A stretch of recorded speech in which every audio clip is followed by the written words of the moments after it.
Subscribe me, hello please. Guys, welcome छ मेरो भिडियोमा फेरि तपाईँहरूलाई स्वागत छ। अनि बिहान उठेर के गर्यो भन्दा आज विश्वकर्मा पूजा, बिहान उठेर बाइक धुलाउनुलाई फास उयो गऱ्यो। बाइक यस्तो हिलो हिलो भएको थियो, हाम्रो यहाँ यति पानी परेको छ, हिलो हिलो छ के भन्नु गाइस। यस्तै छ मेरो सानोतिनो एउटा ब्लग बनाउँछु है, त्यसै ब्लगर हो। त्यसले गर्दा यसो हल्का त्यति साह्रो एडिट सेडिट गर्नु आउँदैन, तर यो बाइक धुलाएर क्लिन भयो। अरू एउटा कुरो नि, अनि मेरो बाइक अझै कम्पनीको उयोको स्टिकर गएकै छैन। 1 वर्ष पार भयो, 1.5 वर्ष पूजा गरिसकेर यो है बाइक साइकल अनि सामानहरू। त्यो नारिकलहरू त अघि मम्मीले उठाउनु भएछ, अनि पूजा गरिसकेर लास्ट हल्का यसो भिडियो गरेको। अनि यहाँ प्रसाद खाएको चाहिँ छैन। अनि यहाँ फुपाले बोलाउनु भएको थियो, यहाँ गएको पानी परेर बाटोभरि पानी पानी भएको छ। हाम्रो यहाँ पनि खतरा पानी छ, तपाईँहरूको कस्तो के छ भन्नु होला है।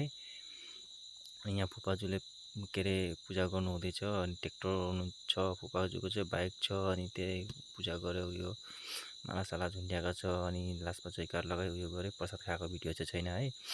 अनि मेरो भिडियोलाई सेयर, लाइक, कमेन्ट, सब्सक्राइब गरिदिनु होला। धेरै धेरै म हजुरलाई अनुरोध गर्दैछु। लास्टमा गएर प्रसाद उब्रेको, यो राति भएर अनि त्यही हेरेको, यो प्रसाददेखि उब्रेछ, कम्ती मान्छे आएछ होला न के भएको, नि म चाहिँ थिइनँ घरमा।